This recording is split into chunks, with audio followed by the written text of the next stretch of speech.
Missouri School of Journalism, welcome to Global Journalist. I'm David Reed.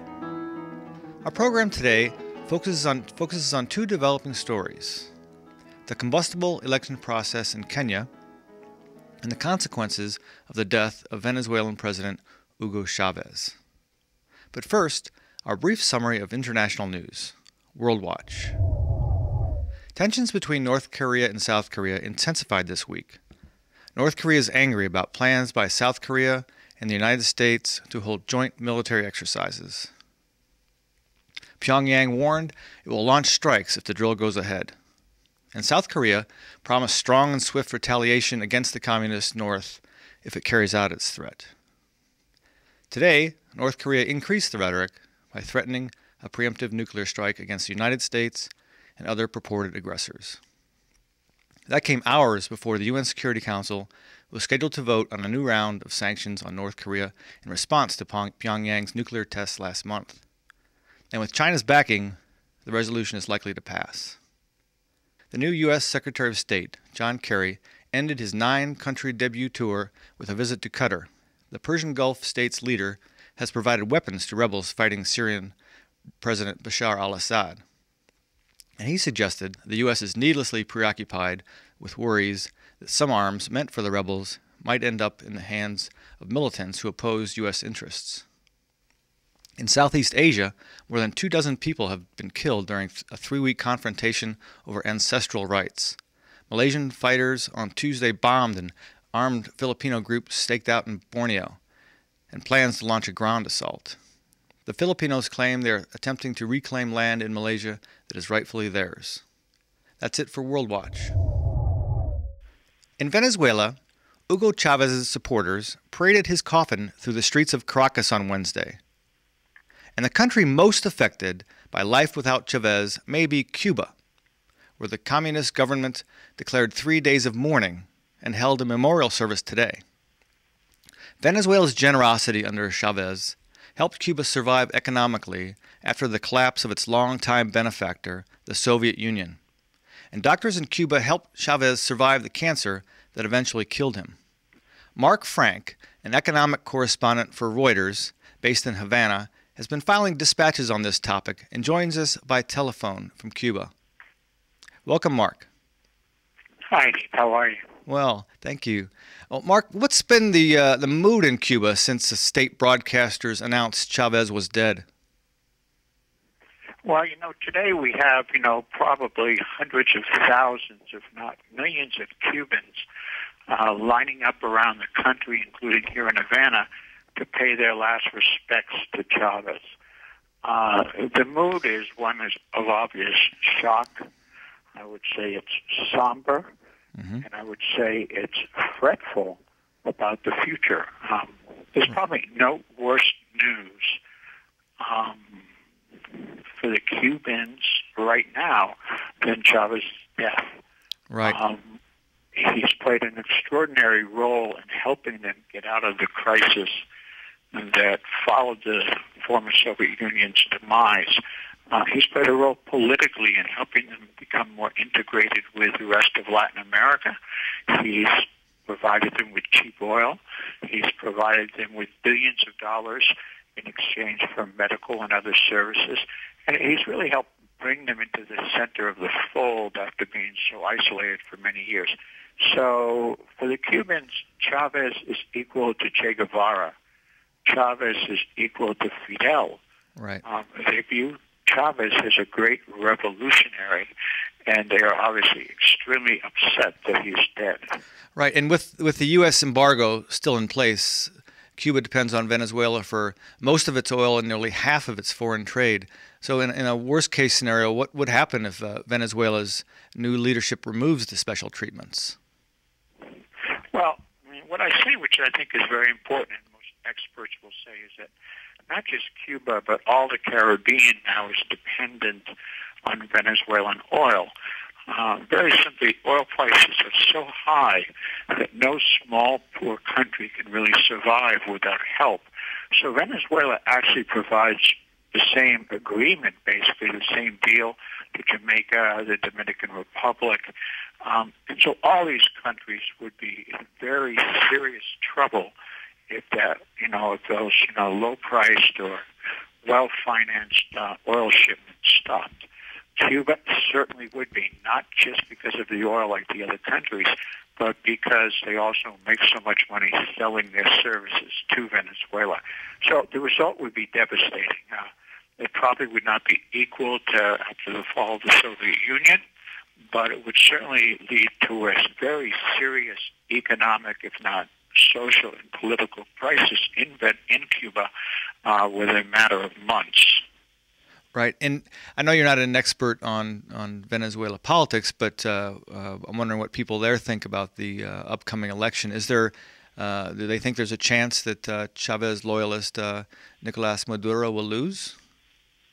Well, I think they do. I think, the Cuban people throughout all their history have faced many, setbacks and many negative events, and they're a bit fatalistic. So even though it's very clear that most of the experts around the world and in Cuba believe that Maduro will win and will win fairly easily, there's a certain amount of skepticism and certainly worry here that he might not. The saying, never say never, definitely applies here in terms of how the Cubans are thinking. And so they're certainly very worried about it. We'll be watching the election very, very closely. Right. And could these developments help persuade the U.S. government to end its embargo of Cuba? I would doubt it strongly.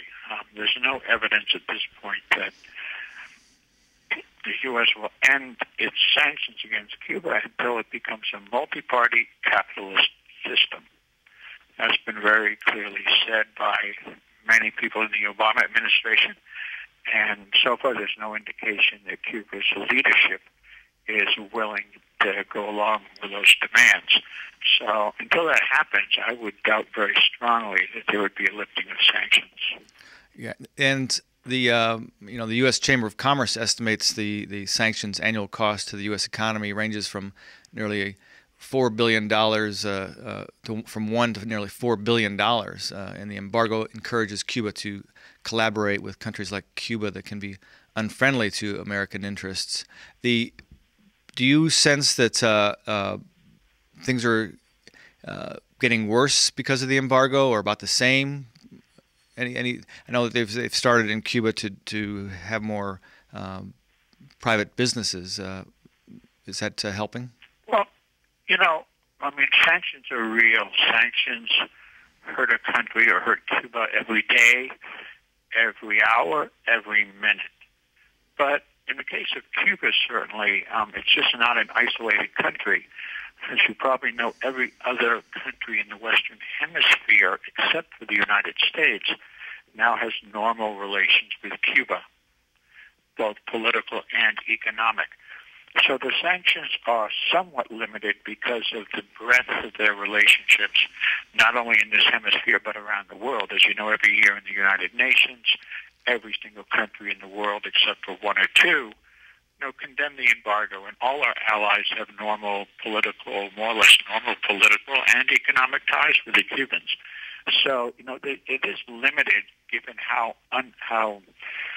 the situation has changed, and Cuba just isn't isolated anymore. Right. Well, Marc, I think we'll leave it there, and I thank you so much for providing this insight into this international issue. Yeah, no, it's been a pleasure. I hope it was helpful. Okay, thank you. Bye. Bye. Now, before we continue our discussion, I want to remind listeners that you can listen to this program anytime by downloading our podcasts at globaljournalist.org, where you can also find interesting articles, photos, and interviews related to our program. Please send us questions or comments via globaljournalist@kbia.org or our Facebook page. You can also follow us on Twitter at globaljourn. Now, on to the elections in Kenya. But first, let's view a summary from Al Jazeera. On Tuesday, the Commission ordered its returning officers to physically deliver paper copies of their constituency tallies to the capital. This is where the vote tallying is taking place. After a number of technical hitches with the electronic tallying system, they are now doing it manually. Hundreds of thousands of rejected ballots in the presidential vote could hold the key to who wins or prompt a second round of voting. The electoral body has said the rejected votes would count towards the final tally. It's a decision Uhuru Kenyatta's party is bitterly contesting. You cannot validate invalid, ballot paper. That is already done, and whether 300, whether 500, it's already invalid. 5 years ago, disputes over election results sparked weeks of ethnic violence in the relatively well-developed African country. More than 1,000 people were killed as supporters of rival candidates clashed. This week, Kenya held its first presidential election since the bitter 2007 contest, and the first under a new constitution. More than 70% of the registered voters cast ballots. Everyone is now waiting to see whether Kenya can finish counting its ballots without descending into chaos. Joining us from the capital Nairobi is a reporter for Nation Media Group's Business Daily, Wangui Maina. Welcome, Maina. Thank you. In the studio to talk about the elections is Randy Smith, the endowed chair in business journalism here at the Reynolds Journalism Institute. And he's the author of a book, A Kenyan Journey. Welcome, Randy. Thank you. It's good to be here. So, Wangui, so far there have been few politically motivated clashes. The problem this year seems to be technical in nature, a breakdown of the new electronic counting system. So tell us what the latest developments now are with the election. Okay. Thank you. It's been a long week since Monday. Kenyans came out. We voted. And by Tuesday morning, through an electronic system, we saw results coming in. However, there was a technical hitch as IEBC, the commission in charge. There was a technical hitch and the figures froze. So they opted to go a manual way where all the officers come in and they manually submit the results. As of barely at about 6 o'clock, Uhuru Kenyatta was leading with about 2.7 million. The second competitive guy, who was Raila Odinga, was at 2.1. Right. So we're still receiving the results, and we see how that goes. And can you basically describe these two main candidates, who they are? I would start by saying first, they are sons of seasoned politicians. Their fathers were the first political class after colonialism. I'll start with Uhuru Kenyatta. He's 51 years old. He comes from the biggest tribe, Kikuyu. And Uhuru and his running mate, William Ruto, are currently facing charges at the ICC following the post-election violence that happened the last time we had elections. So they go to court and they're fighting their case, but they put together a team, a coalition, Jubilee Coalition, and as of the results, they've been the front runners. Then we have Raila Odinga. He was also running in 2007, and he says that he was cheated of victory.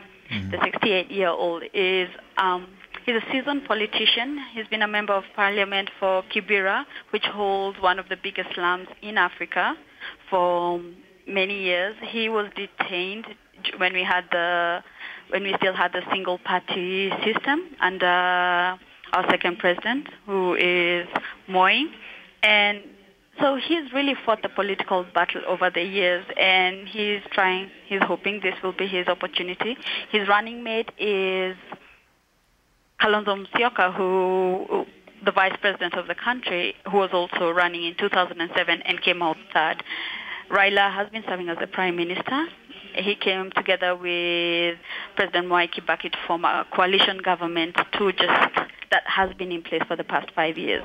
Uhuru Kenyatta has been a deputy prime minister the past 5 years also. Right. And now today, Odinga's camp is accusing, saying that there's been vote tampering, and I think that the vice presidential candidate is saying that the process should be stopped as legal action is considered.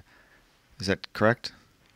Yes, that's true. Kalonzo Musyoka called a press conference mid-morning today, and he raised questions about the whole process.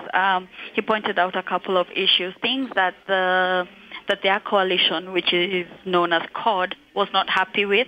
Some of the things they pointed out was the failure of the electronic system.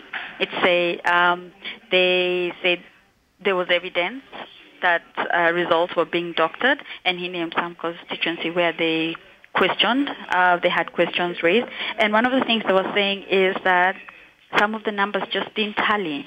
And he also raised an issue with the refusal of the IEBC, the commission, to allow some of its agents to verify the documents they were reading at Bomas of Kenya. As he raised that, the thing is, as those documents are read from the polling stations, they are signed by party agents.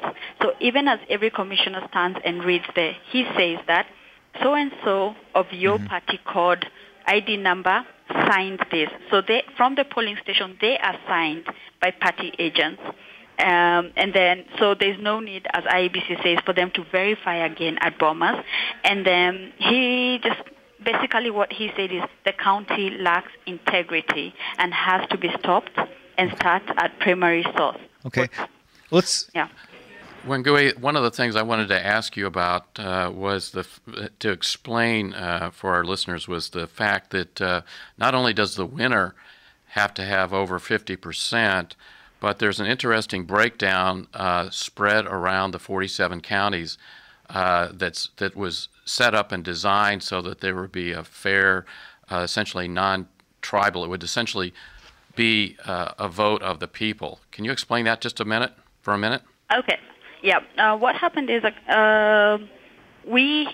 is the first election being held under the new constitution. After 2007, Kenyans went and we had a referendum and we have a new constitution. Previously, voting, for you to win, you just needed to have majority votes, and we were divided in provinces, and you just needed a certain percentage. Now, with the new constitution in place, we now have counties, 47 counties. And what the Constitution says is the winner must have 50% plus one vote to be declared winner. But on top of that, you must at least have 25% of votes in 24 counties. 24 out of the 47 counties, you must have 25%. So you might have your 50 plus 1. But if you do not have 25% in 24 counties, we would still go into a runoff. Tell us what it was like for you to vote on Monday. We saw here pictures of long lines. Tell us what it was like in Nairobi. And I know you voted early so that you could get to work to cover this election. Yes. It was an exciting day. It was the kind of day where people were waking each other up, neighbors, let's come out. And the polling stations were opening at 6 and closing at 5. I got there before 6 o'clock because I had to come to work. And the line there were over 100 people in front of me. And patiently, we waited. And being in Nairobi, we have been accused during this whole process, a lot of us, to be the middle class voting polling station because we are always on Twitter and Facebook. And you'd see your friends, they're like, I'm at the polling station, I'm waking up to go, or some will say, I'll go in the afternoon, the lines are long, encouraging people to get out. 5:30, people were already out there. Some are said to have slept on the lines. The polling stations opened, and it was different. Previously, we have always voted with the lines were according to our surname. But when we got there, it's according to your first name. That created a little bit of commotion as people were disoriented for a minute. Then we got into our lines, and we stood, and it was camaraderie. It was fun. It was interesting. You talked to people. They told you their stories. The guy in front of me he works in Afghanistan for an international organization. He had refused to take his official leave days so he can extend it this week so he can fly in to vote. So there was that whole, but it took a while. It took me about 3 hours. And when we got on my queue, the system was working. You put your thumbprint, it showed your face, but you still had to produce your ID. And that ID was marked against a book with your name, your ID number, and also your photo, and then you proceeded with the voting process. Now, I wanted to also talk about how the media has handled this. I know in the last election, the media was accused of fomenting some of the violence. So, along with these the constitutional changes, the efforts to use technology to make sure it's a fair election, the media also had a different approach. Randy, could you explain what the difference? Well, going back to 2007, one of the most popular radio presenters in Nairobi, a fellow named Joshua Rapsang, was accused of essentially sending out hate messages and also a code through his radio program that was coordinating violence. He was eventually indicted by the International Criminal Court. This was a great embarrassment to the media throughout the country, and so they have worked very hard to resurrect their reputation since that time. They've done a couple of different things. One, they've done a tremendous amount of sensitivity training and conflict training, and also basic journalism training throughout the media, so that words were spoken perhaps in less inflammatory ways. The second thing that they've done, the Media Council of Kenya and the National Cohesion and Integration Commission set up some rules and standards that has kept a watchdog throughout the media and throughout the whole country. And then I'd say the last thing that they did, which was we saw just recently, was that there were two presidential elections that were put together by the media, paid for by the media, and they were really quite good. They really gave the wide variety of the opinion that was out there on the future of the country. It's interesting as far as the future of the country goes that you've got the leading candidate right now is also under indictment by the International Criminal Court, and so is his vice presidential candidate. And their trial was scheduled for April, and it's been backed up to August. But it raises the question of what will happen in Kenya should they be elected. Right. Wangui, let me get your comments on both of those topics. First, the media. How would you compare and contrast the media coverage of this election compared with the one 5 years ago? I do have to say that this time the media, as much as that individual media houses have come together as one and have one message of peace. If you look at the headlines that came out following the technical hitch, they all spoke of calm. They all told the nation, be calm. IEBC is doing what they have to do. And also, when they came together and they had the presidential debates, they put in their resources, 100 million Kenya shillings in it. And they brought together all the candidates, one platform. The candidates spend most of their time going to rural places, pointing fingers at each other, calling each other names, but at this one point, they stood as equals and they had a conversation from issues ranging from corruption, land issues, because land is a major issue in Kenya. And Uhuru Kenyatta, his family, the Kenyattas, are said to be one of the biggest landowners in the country. And he had to face that, the ICC charges. And that created Kenyans got to know their leaders outside of them on the campaign trail. And it was good, and also exposed us to one of the leaders we didn't know, the presidential candidate. He's called Dida. He created a sense of he was a sense of comedy, but he asked the simple, what we call citizen questions. Mm-hmm. So on an issue of corruption, he'd ask, why do you expect a thief to tell you that he stole? So it was nice, and it was a good platform. And even beyond your mainstream media, everybody has had one message of keep calm. And right now, even as the results are being transmitted, and the commission is doing its work, that is the same message across the platform. Well, I hope that continues. So, Speaking of issues, how would you rank them, and particularly how this International Criminal Court's indictment played a role in the election. What would you say are the top issues? I would Was it say corruption? land. I'd say land, ICC, corruption, and I don't know if you'd put tribe as an issue, but tribe is a major deciding factor for Kenya. It has been, and I cannot say that it is this election, but I will also not say that it's not happening. There are people who will vote along tribal, and we are seeing from the results. Uhuru barely gets any votes in Western Kenya, which is predominantly a Luo area where Raila comes from, and his votes are looking, he's garnering quite the numbers there. And you come to an area like Central Kenya, and Raila is barely getting any votes, but Uhuru has the numbers, is getting the votes. So tribe is an issue in Kenya also. When do you think we're going to hear some final results on this election? I saw a report, I think, in your paper that there might even be some election results today, but then I'm hearing Friday. But don't they have to have this done by Monday? They have to have it done by Monday. In the beginning, the commission overpromised. They told us by 48 hours. Well, 48 hours later, we're still here. And they allowed 7 days. So by Monday, we should have something. Just before I came, Isaac Hassan, the head, he just said that he expects more constituencies to be read.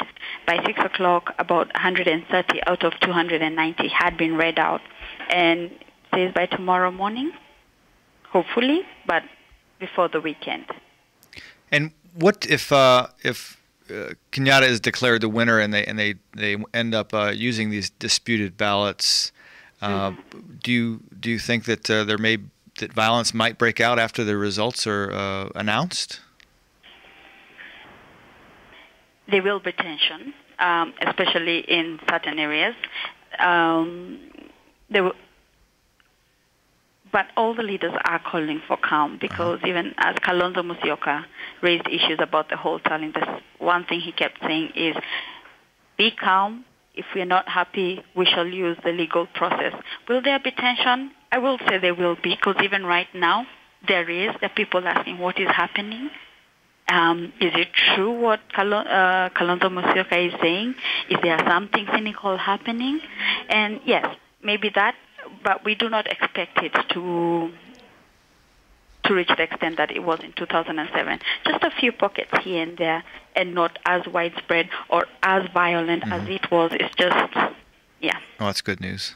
Well, let me switch topics just a little bit. And if Kenyatta wins, and he is charged right now with crimes against humanity from the 2007 election violence, post-election violence, what do you see how will the rest of the world respond to a nation whose president and vice president are essentially under indictment and could be spending a long time at The Hague?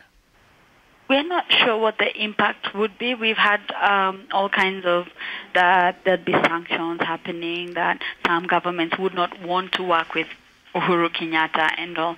But when that conversation broke out, all the nations, especially from the West, their representatives were keen to say, we shall work with whoever is the leader. Right now, Kenya, as Kenya reflecting what is happening across Africa, there is people looking east a lot. And there's been conversation that if the West does this, then they'll continue looking east more. But will people work with, if he becomes the president? We're hoping it continues. We hope investors still come to Kenya, and that the world would respect what the choice Kenyans have made, because it's a choice that has been made by Kenyans. Okay, we'll leave it there. We've come to the end of this week's edition of Global Journalist. Joining us today was Marc Frank from Reuters in Cuba, Wangui Maina of the Nation Media Group, and here in the studio was Randy Smith from the University of Missouri School of Journalism. Our program is produced by the Reynolds Journalism Institute and the Missouri School of Journalism. Our program is directed by Travis McMillan, audio by Pat Akers. Raymond Tungakar is our executive producer. Sarvani Pear was the lead producer.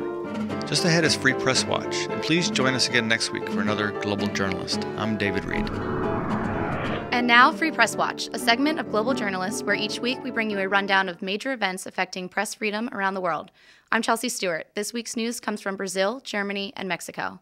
Local Brazilian radio journalist Mafaldo Bereza Goes was shot dead on his way to work February 22nd, approximately 300 kilometers from the provincial capital of Fortaleza. According to CPJ, Goes is the 12th journalist killed in Brazil since 2011. Goes regularly spoke out against drug-related crime in the area, and local police speculate the journalist was targeted specifically for having read the name of suspects stemming from a double homicide in 2012 during one of his broadcasts. Viviana Giacomin, the director of Latin American programs for the press freedom watchdog group Freedom House, said that Brazil has become one of the worst places in the region for journalists, and local journalists who report on corruption and crime are the most frequent targets of attacks. German parliament passed a law Monday that required news aggregators and search engines to obtain a license before publishing certain excerpts on their sites, reported tech president. Google wins, freelance journalists lose, the Association of Freelance Journalists reportedly said. The bill will now pass to the upper house of parliament, where social democratic leaders have a chance to block the law. Mexican newspaper El Siglo de Torreon was targeted in its third armed attack in only a week. The first attack took place February 25th when a group of men shot at federal police officers guarding the newspaper's building. The following day, automatic weapons were fired from a car at the building, and most recently, February 27th, a bystander was shot dead, and federal police officer and one other person were injured, reported EFE News.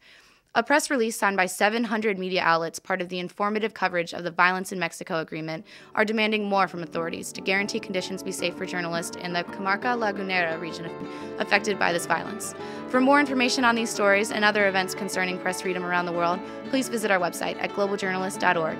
Thank you for joining us this week on Global Journalist. I'm Chelsea Stewart. See you next week.